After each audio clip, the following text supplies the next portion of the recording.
I host a podcast, or I used to. The premise was simple. I take the most famous haunted locations, the most compelling ghost stories, and I spend a night there with a bag full of high-end audio and video equipment. I'm not a ghost hunter. I don't go in with EMF meters and a list of questions for the dead. I am a skeptic, a debunker. My goal is to find the rational explanation, the faulty wiring that causes flickering lights, the drafty corridors that sound like whispers, the infrasound from old ventilation systems that can cause feelings of dread. My show was about the science of fear, the psychology of suggestion.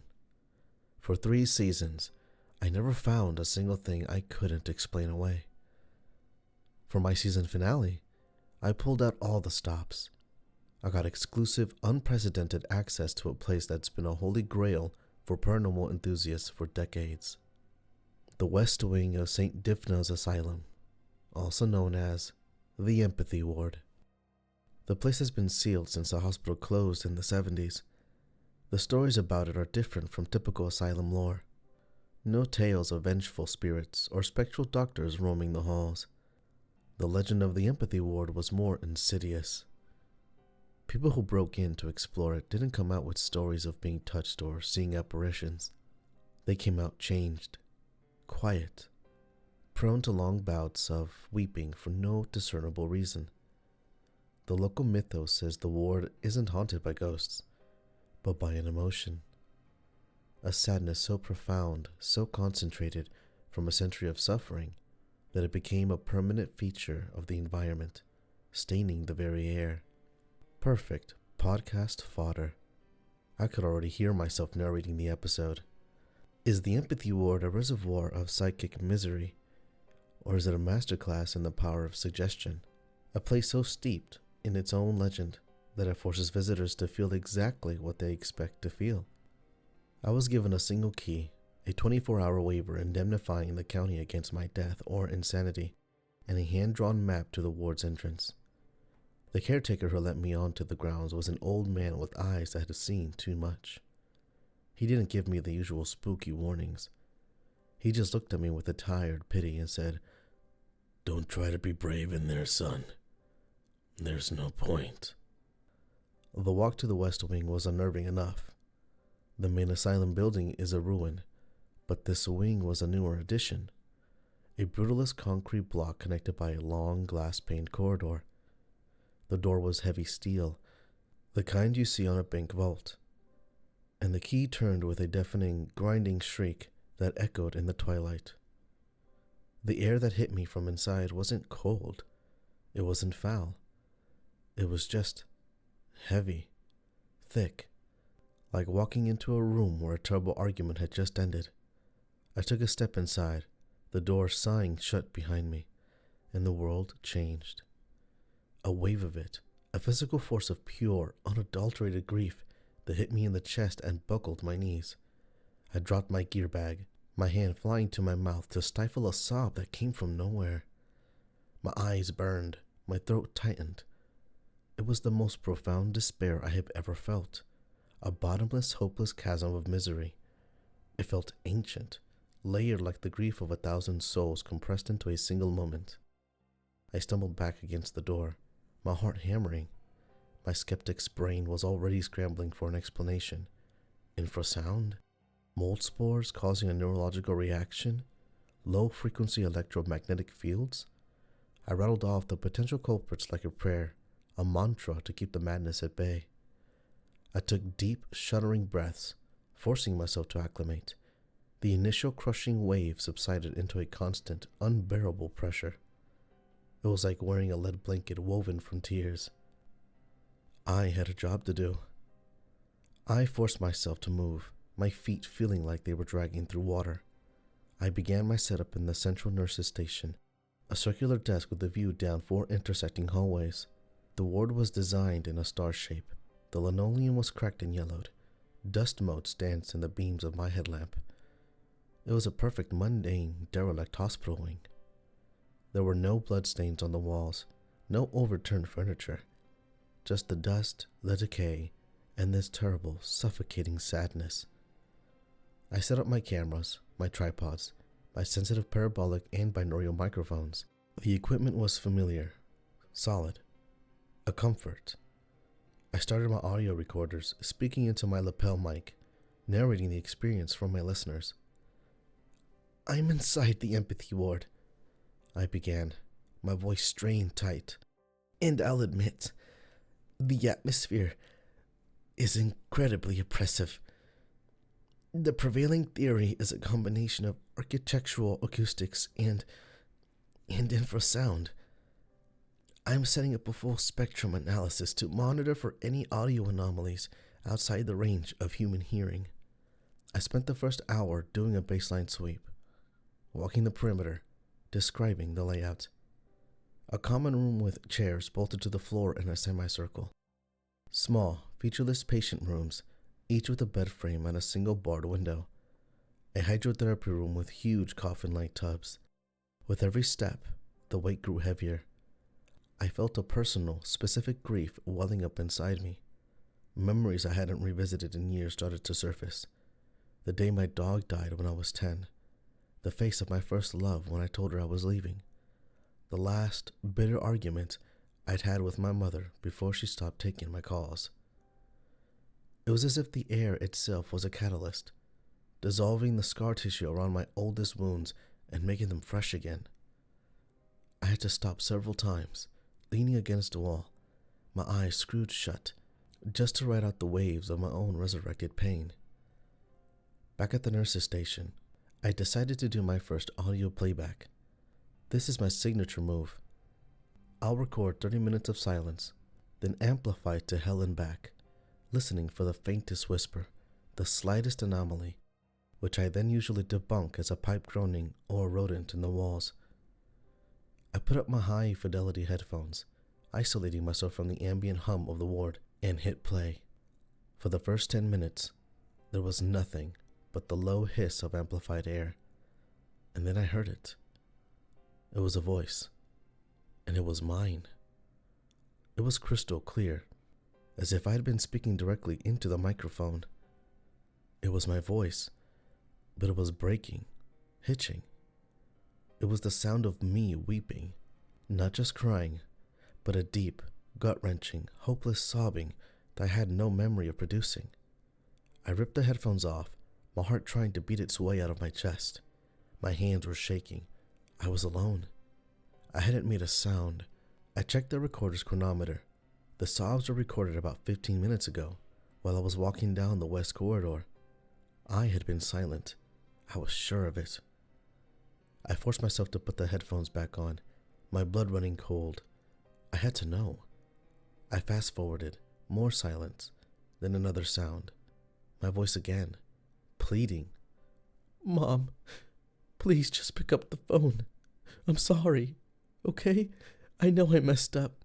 I shouldn't have said that. I was angry, but I didn't mean it. I need to know you're okay. Please call me back just once, please." The recording clicked off. I sat there, frozen, in the dusty chair, the sound of my own desperate, one-sided conversation echoing in the silence of my mind. It was a conversation I had 1,000 times in my head, but never out loud. It was my deepest, most immediate regret, the rawest nerve in my entire psyche, the fight with my estranged mother, a stupid, prideful argument that had spiraled into a year of silence. My skepticism, my entire professional identity, was shattered in that moment. I was terrified, not of a ghost, but of myself, of what this place was doing to my mind. I wanted to run, to pack my gear and sprint out of the steel door and never look back. But a part of me, the obsessive, truth-seeking part that started the podcast in the first place, was hooked. What was this place? I abandoned the audio equipment. I needed a different kind of evidence, history, files. I made my way to the ward's administrative office, a small glass-walled room off the main hub. The door was unlocked. Inside, filing cabinets stood like rusted sentinels. Most were empty, but one was still full. I pulled open a drawer with the screech of tortured metal. It was full of patient files, but underneath them were older, leather-bound journals, the logs of the chief doctor. I sat down on the floor, my headlamp illuminating the brittle yellow pages, and I started to read. That's when the true horror of the empathy ward began to reveal itself. It was opened in 1928, under the direction of a doctor who had a revolutionary and deeply dangerous theory. He called it empathetic transference therapy. He believed that the hysterias, the depressions, and the crippling anxieties of his patients were not chemical imbalances, but psychic burdens. And he believed that a trained, stable mind, a doctor's mind, could act as a sort of lightning rod. He believed he and his staff could literally absorb the suffering of their patients, process it, and ground it, leaving the patient cured, their burden lifted. The early entries were filled with a terrifying optimism. October 1928. The initial trials are a resounding success. After a session with patient 3B, a young woman suffering from delusional parasistosis, I was able to temporarily alleviate her symptoms by taking her anxiety into myself. I experienced a tactile hallucination of insects crawling on my own skin for several hours, but she was calm and lucid for the first time in weeks. The burden is heavy, but manageable. January 1929. We have refined the technique. It requires deep, meditative focus. We sit with the patients, not speaking, but opening ourselves to them. We become vessels. Nurse Albright reported feeling the profound grief of patient 7A, whose child had passed, so acutely that she wept for an entire day. But the patient smiled. He actually smiled. We are on the precipice of a new frontier in psychiatric care. Then the tone of the entries began to shift. The confidence began to fray. July 1930. Staff turnover is becoming an issue. 3 nurses have resigned, citing nervous exhaustion. Dr. Miller has taken a leave of absence. He reported waking from nightmares that were not his own, vivid and specific episodes from a patient's traumatic childhood. The collective burden is becoming difficult to ground. It lingers. I find myself feeling echoes of a dozen anxieties at once, a constant low-grade hum of misery. 1932.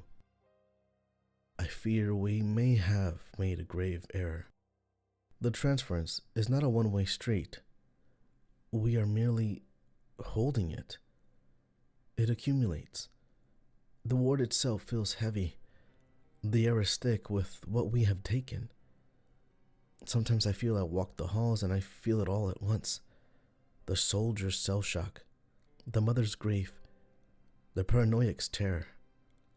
It is a chorus of suffering, and we are the audience.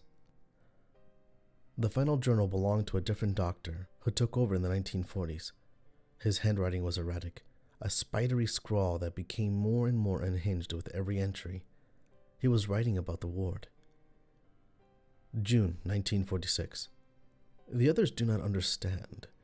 They think we are merely taking on the afflictions of the patients. But the collection has reached a critical mass. The pain is no longer a set of individual, distinct miseries. It has coalesced. It has become a more singular entity, a consciousness born of pure suffering. The building itself is alive, and it is in agony. September 1946. It is hungry. It is not enough to take the pain from the new patients. It needs to be fed. It needs to be soothed.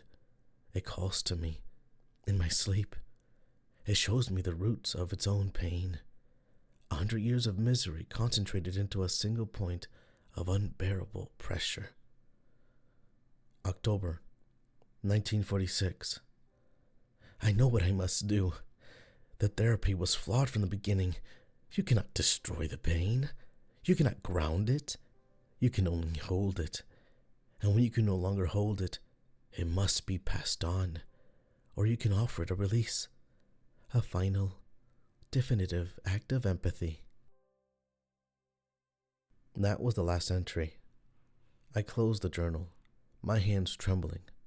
A consciousness born of suffering, a single eternal suffering entity. I knew where I had to go. The final doctor's notes mentioned the main group therapy room, the heart of the ward, the place where they conducted the most intense transference sessions. I walked there in a daze, the weight in the air now feeling like a physical hand on my shoulder, guiding me. The room was large and circular, with a dozen heavy oak chairs arranged in a ring, facing inward. The windows were barred, looking out into a black moonless night, and in the very center of the room, on the pale linoleum floor, was a stain. It was huge, a sprawling, dark, irregular shape, almost black in the center and fading into a rust brown at the edges. It looked as if something had soaked deep into the very foundations of the building. My mind, my rational scientific mind, told me it was water damage, or rust from some long-removed piece of equipment. But my gut, my instincts, the part of me that are now screaming in pure animal terror, knew what it was. It was the epicenter, the source, the place where the last doctor had performed his final definitive act of empathy, where a man who had absorbed 100 years of human misery had finally broken and spilled his own. And then I felt it. A pull. It was a tangible physical force. My feet wanted to move forward. A voice in my head, a voice that was not my own, but was made of 1,000 weeping voices, whispered to me, "It hurts. Oh, it hurts so. It hurts. It hurts. Oh, it hurts so Oh, much. It hurts. Please. Oh, it hurts so Help much. us. Help us. Please. Please. Help us. Just a little. Take some little Take away. some little away. Just a little. Just a little. I saw myself doing it. I saw myself walking to the center of the room, kneeling down, and pressing the palms of my hand flat against the terrible stain. I felt the desperate, insane desire to do it, to open myself up, just like the doctors in the journals, and take some of the pain away, to become a vessel, to soothe the conscience, weeping agony of the ward itself. The logical part of my brain was a tiny, flickering candle in a hurricane of empathetic madness. It screamed at me. This is how it works. This is the trap. I fought it. I fought it with everything I had. I dug my fingernails into my own palms, the sharp pain a welcome anchor to reality. I turned, my body screaming in protest, every step away from the stain feeling like I was tearing my own skin. I didn't grab all my gear. I grabbed the audio recorder with the EVPs, the journals, and my camera. I left thousands of dollars of equipment behind without a single thought. I ran. I sprinted to the dark, oppressive halls, the terrible collective sorrow of the ward clinging to me, begging me to not leave it alone in its pain. I hit the steel door with my shoulder, fumbled with the key, and burst out into the clean, cold night air. I didn't stop running until I reached my car. I drove all night, not stopping until the sun was up and I was 3 states away. That was a week ago. I'm writing this from a motel room I haven't left in days. I thought I escaped. I was wrong. The day before yesterday, I forced myself to go to a grocery store. As I walked past a woman in the cereal aisle, I was suddenly hit by a wave of grief so powerful it almost knocked me over. It was a sharp stabbing pain, a specific overwhelming sense of loss. In my mind, I saw a flash of an old golden retriever with a gray muzzle. I knew with absolute certainty that her dog had died that morning. Later in the parking lot, a man walked past me, whistling. I felt a jolt of pure, unadulterated joy, a giddy, electric thrill. I could almost taste the champagne and feel the relief. He'd just gotten a promotion. I can feel them. All of them. Strangers on the street, people in other cars. Their anxieties, their secret joys, their petty frustrations, their deep-seated sorrows. It all flows into me now. I understand. Reading back through the last doctor's journal, I understand what he meant. You can't destroy the pain. You can only hold it And when you can't hold it anymore, you pass it on. The goal of the therapy was never to cure the patients. That was just the first step. The real goal was to create more doctors. The ward was lonely. It spent decades in silence, holding all that pain by itself. Now it has me, and it wants to spread.